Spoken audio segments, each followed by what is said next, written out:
불바보TV 특별 탐방기획 한국선불교의 원류 구산선문을 찾아서.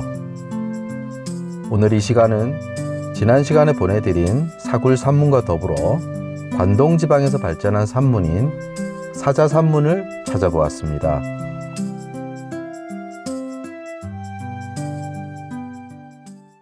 사자산문은 철감 도윤선사와 그의 제자 징효 절중선사에 의해서 형성된 산문입니다.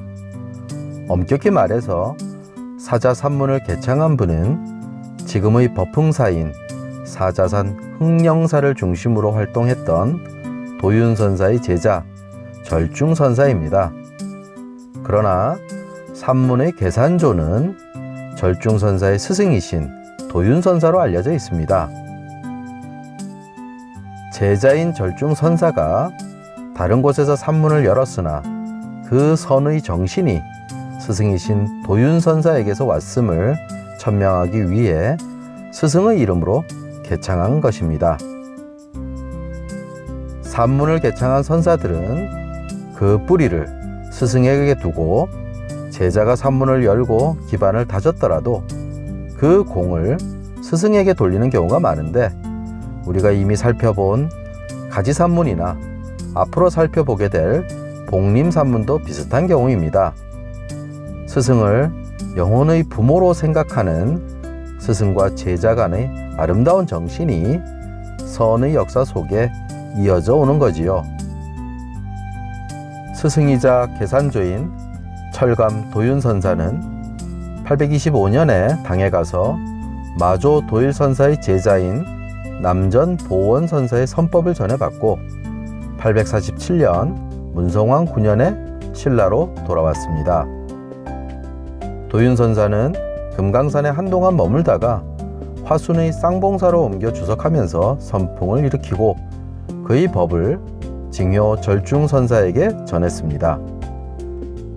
절중선사는 영월 사자산 흥령선원, 지금의 법흥사에 머물면서 구산선문 중 6번째 산문인 사자산문을 형성했습니다. 여기서 계산조인 철감 도윤선사의 행적을 먼저 살펴볼까요?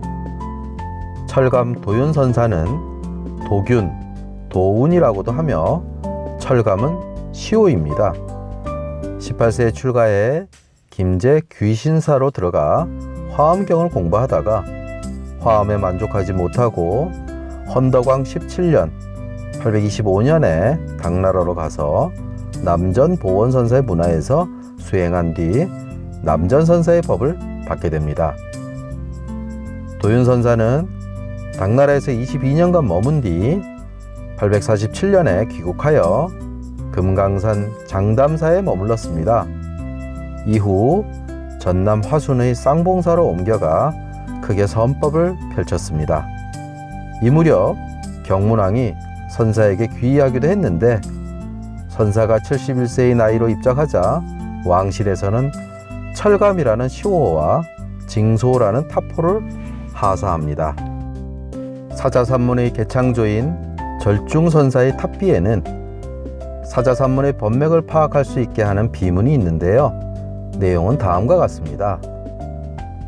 금강산 도윤화상이 오랫동안 중국에 있다가 돌아왔다는 소문을 들었다. 선문에 나아가 공경이 오체 투지를 하였다. 도윤은 남전에게 법을 부촉받았다. 남전은 마조에게서 법을 이었고, 마조는 회양에게서 법을 받았으며, 회양은 해능의 제자이니 우리 도윤 화상의 덕이 높고 뛰어나다.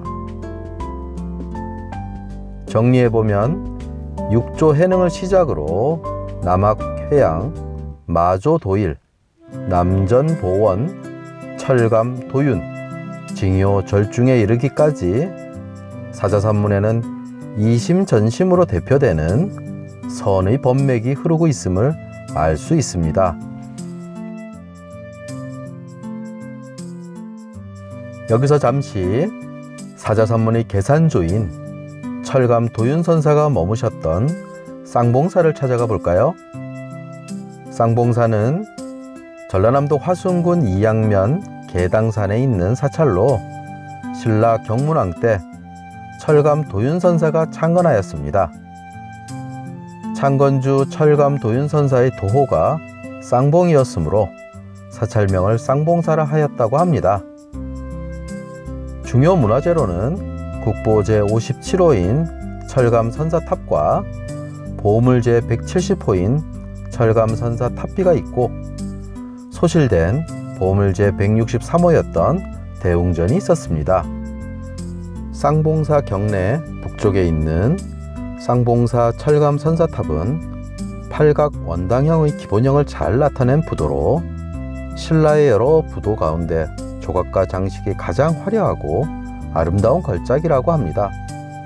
또 그 옆의 철감선사탑비는 신라 말 작품인데 비시는 없어지고 귀부와 이수만이 남아있으나 그 조각의 우아함은 석비 조각의 극치를 보여주는 걸작으로 꼽히고 있습니다.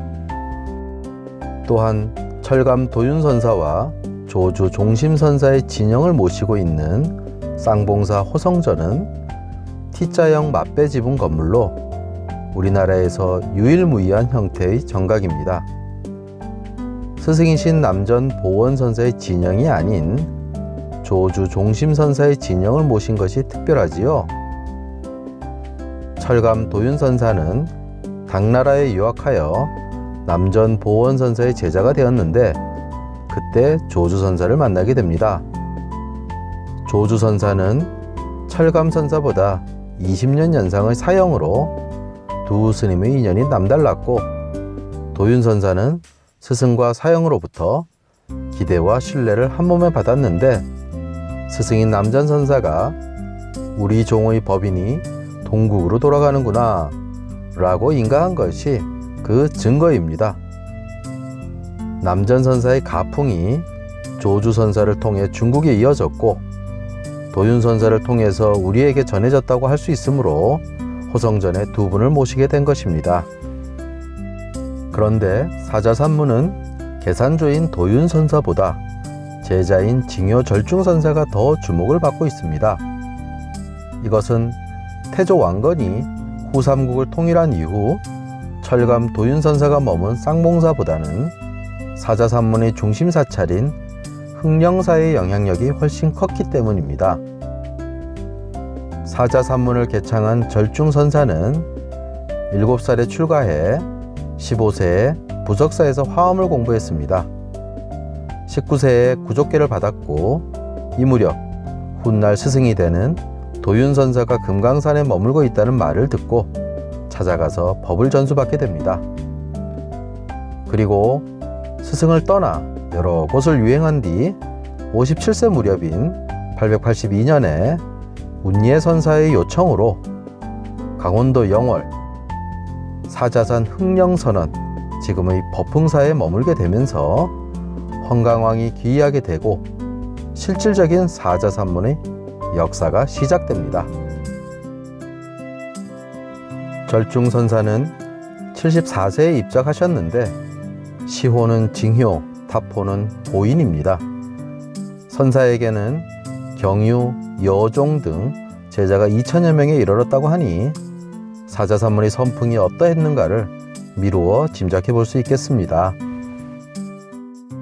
이제 본격적으로 사자산문의 중심 사찰이자 흥령선원으로 창건된 영월의 법흥사를 찾아가 볼까요?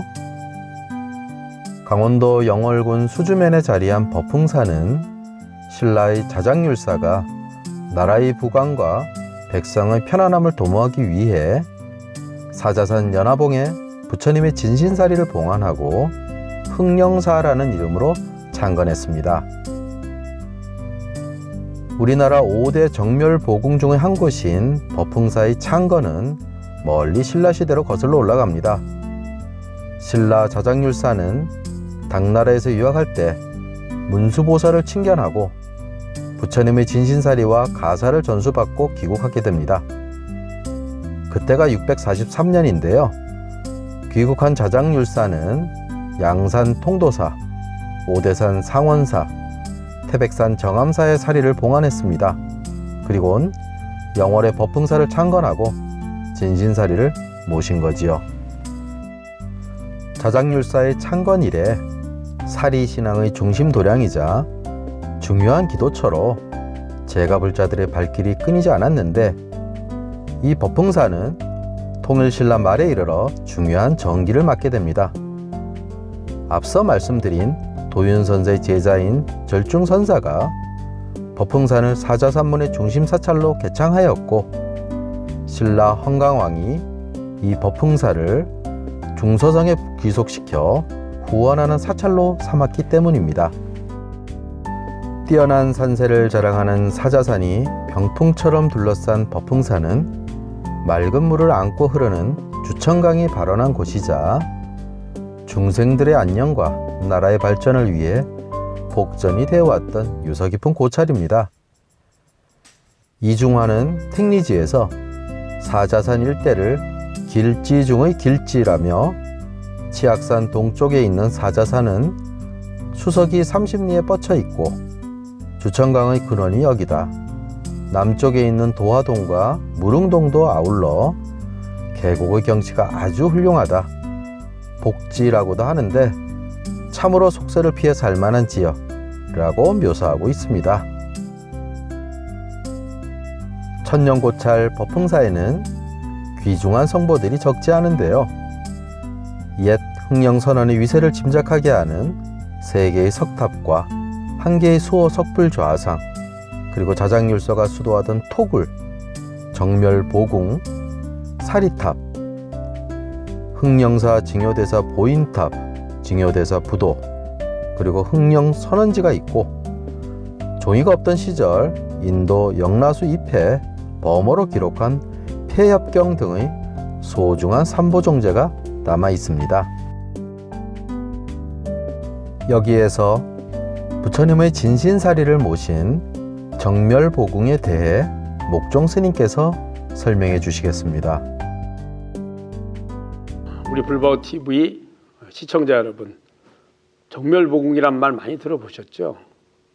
정멸이란 열반을 말하며 번뇌망상이 사라진 상태를 말합니다. 정멸보궁은 온갖 번뇌망상이 사라진 보배로운 궁전, 이런 뜻이며 석가모니 부처님의 진신사리를 모신 전각을 말하죠. 원래 사리는 신체를 의미하는 산스크리트어 사리라에서 유래했습니다. 처음에는 소리나는 대로 사리라라고 했다가 줄여서 사리라고 부르게 됐는데요. 그 후에 유골이라는 뜻을 가지게 됐죠. 따라서 사리는 인체를 화장하고 난 뒤에 남겨진 뼈 전체 또는 가루가 된 뼈 조각까지 폭넓게 포괄하기도 합니다. 불교에서는 다비오 나오는 뼈 조각을 영골이라고 하고, 구슬 모양의 유골을 보통 사리라고 합니다. 진신사리는 석가모니 부처님을 화장하고 그리고 나온 사리를 말합니다. 부처님과 동일체로 부처님 열반 이후 불상이 조성될 때까지, 그때를 보통 무불시대라고 하는데, 그 무불시대에 가장 신성하고 경건한 숭배의 대상으로 삼았었습니다. 부처님께서 항상 그곳에 정멸의 법을 벗게 설하고 계시다라는 상징적인 의미가 있습니다. 우리나라에 정멸보궁이 들어선 것은 신라 자작률사에 의해서입니다. 상국유사에 따르면 자작률사는 중국 오대산 태화지에 있는 문수보살 석상 앞에서 간절히 기도를 하게 됩니다. 그리고 문수보살을 칭견하고 부처님의 정골사리, 치아사리, 그리고 부처님이 입으셨던 가사함보를 받습니다. 그리고 선덕여왕 12년 서기 643년에 당나라로부터 신라로 가져와서 오대산 월정사, 설악산 봉정암, 영축산 통도사, 사자산 법흥사, 태백산 정암사 등의 5대 정멸보궁을 짓고 그리고 봉안하게 된 겁니다. 자작률사는 황룡사 구층탑을 세운 분이기도 하지요. 이 탑을 통해 삼국통일의 위협을 달성하는 초석을 다졌고, 선덕여왕 15년에는 경남 양산 통도사에 부처님의 가사와 사리를 모시고 금강계단을 세우기도 하셨습니다. 임진왜란 중에 이 통도사의 사리가 왜구들에게 도난을 당했으나 사명대사께서 우여곡절 끝에 다시 찾아와서 임시로 곤봉사에 봉안했다가 통도사로 이운하면서 일부를 곤봉사에 봉헌하였고, 이운 도중 대구 용현사에 머물게 되었는데, 그래서 용현사의 사리 일부를 또 봉헌했습니다. 그리고 나머지는 통도사의 계단을 중수하고 봉헌하게 되었죠.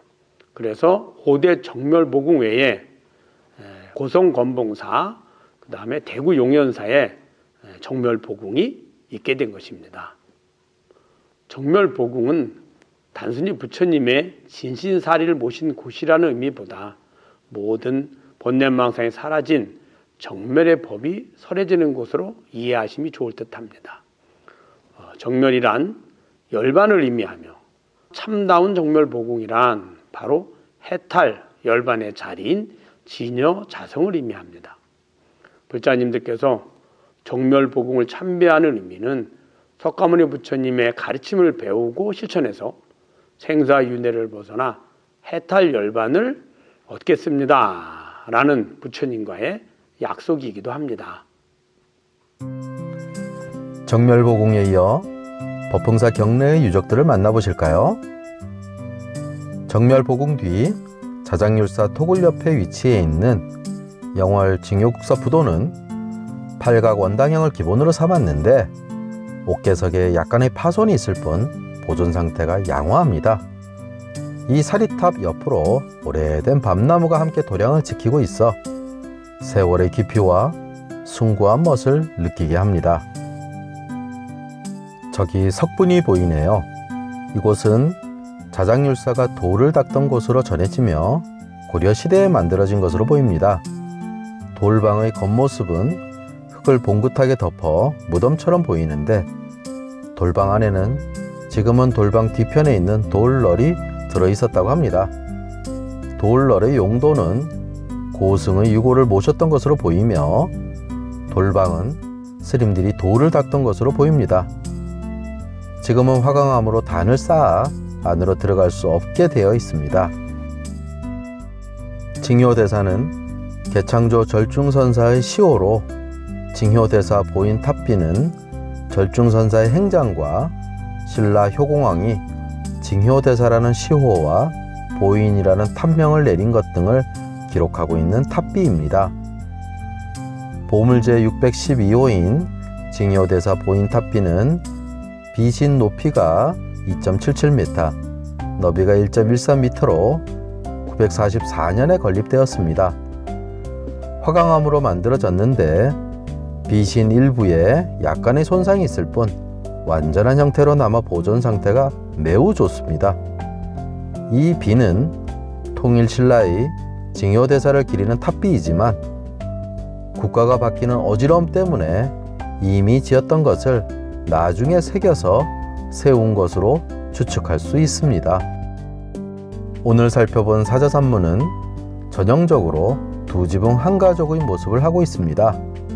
즉 철감 도윤선사의 선불교가 쌍봉사와 흥령사 두 곳에서 전승되었다는 것을 의미하는데요. 중국으로부터 선불교를 들여와 산문을 활짝 연 선사들의 가르침은 한 곳에서 그 전통이 이어진 경우도 있고 여러 곳에서 전승된 경우도 있는데 이는 스승의 가르침을 받은 제자들의 활동 무대가 분산되었기 때문입니다. 그러나 여러 제자들이 계승한 전통은 스승의 이름으로 모두 한 산문이라고 말할 수 있겠지요. 신라에서 고려로 왕조가 바뀌는 상황에 따라 중심사찰의 이름은 바뀌었지만 남전선사에서 조주선사, 도윤선사, 그리고 절중선사로 이어지는 사자산문의 선사상은 변함없이 산문의 전통으로 흐르고 있을 것입니다. 오늘 찾아본 사자산문 어떠셨습니까? 의미 있으셨다면 구독과 좋아요 그리고 공유 부탁드립니다. 다음 시간에는 구산 선문 중 7번째 산문인 복림 산문을 찾아가 보겠습니다. 감사합니다.